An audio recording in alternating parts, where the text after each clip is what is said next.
Hey Megan, I've looked over this lesson plan. This is your fifth one, and I have some feedback for you. Um, this lesson plan is very well intentioned, but I think we're missing some pieces in the direct instruction here.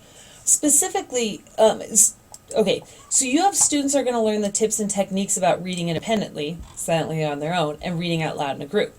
And I know that you have the hold on, I'll click over there. The worksheet, the reading strategies document is what I was trying to spit out, sorry. But the reading strategies document doesn't have any, the lesson plan doesn't have any direct instruction or guided practice in order to function well with the reading strategies. While my computer's loading that, we'll pop back to your lesson plan, okay? Let me show you what I'm talking about, and then we'll go look in that reading strategies document for those moments, okay? So, your goal is to apply the reading strategies to a select text in a classroom environment and be able to use the reading to better understand the essential questions of the novel. Don't forget about your by clauses right here. To apply reading strategies to a select text in a classroom environment by reading out loud. Second one, be able to use the reading to better understand the essential questions of the novel by completing homework successfully or whatever. Okay, but don't forget those by clauses, all right? So, you do a nice fluid job of bringing me from the last class to today's class with looking at the masks and wearing the masks. I like that you have a handout, and I also like that you acknowledge that reading out loud in front of the class is a difficult thing. It's okay not to feel comfortable, but it's a really valuable skill. Okay, those are all very good. Now here.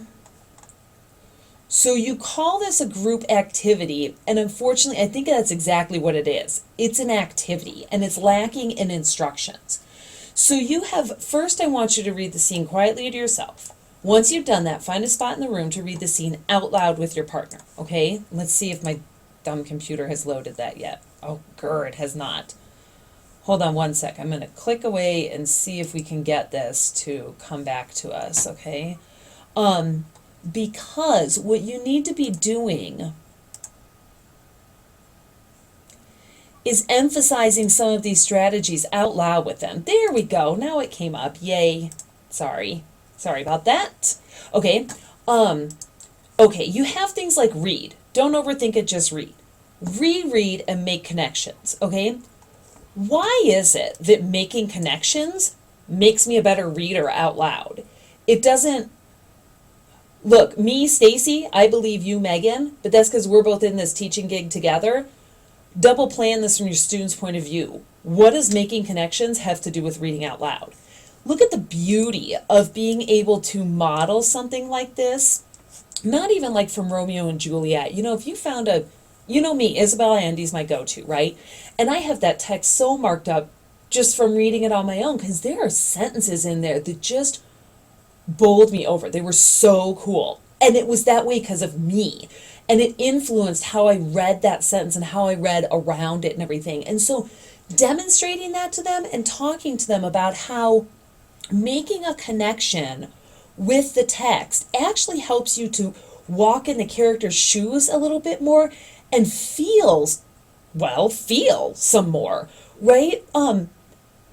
Megan, I went and saw Romeo and Juliet live with a professional troupe at a Shakespeare festival one time. It was amazing. The Juliet was so good and so believable.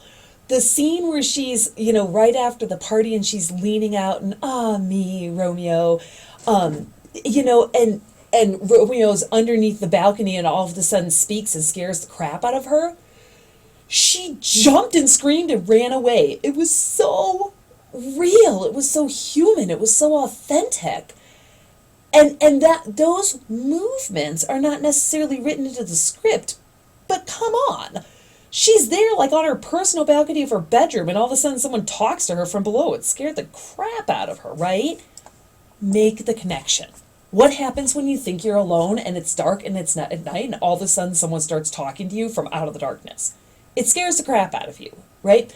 So do you see what I'm getting at, Megan?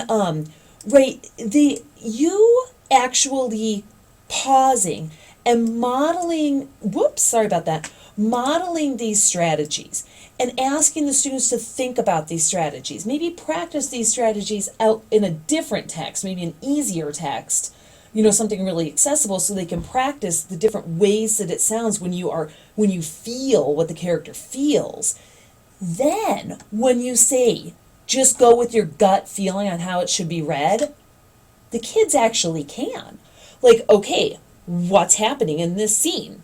She's leaning over the balcony, blah, blah, blah. Or, oh my God, it's their first kiss. Are you going to be like, oh, right, hold on, the text that you had pulled. Watch my computer not open it again. Oh, you had opened it again. Right, there's something very different to just reading, like, good pilgrim, you do wrong your hand too much. You need to give your hand more credit. Which mannerly devotion shows in this? Oh my God! They are in love. It is that first moment. They're gonna kiss. She doesn't say it like that. She's saying, oh, Romeo, like, don't talk down about yourself. You're so wonderful. You're so amazing. You're so la la la. Right? So do you see what I'm getting at, right? So that's my challenge to you. My challenge is, don't make this a group activity that's 20 minutes long. Make this some guided practice intermingled with direct instruction for maybe 5 to 7 minutes. Then group activity for the remaining 13 to 15 minutes, okay? So that they know exactly what you expect of them when they are reading out loud. Okay? I hope that helps. Thanks.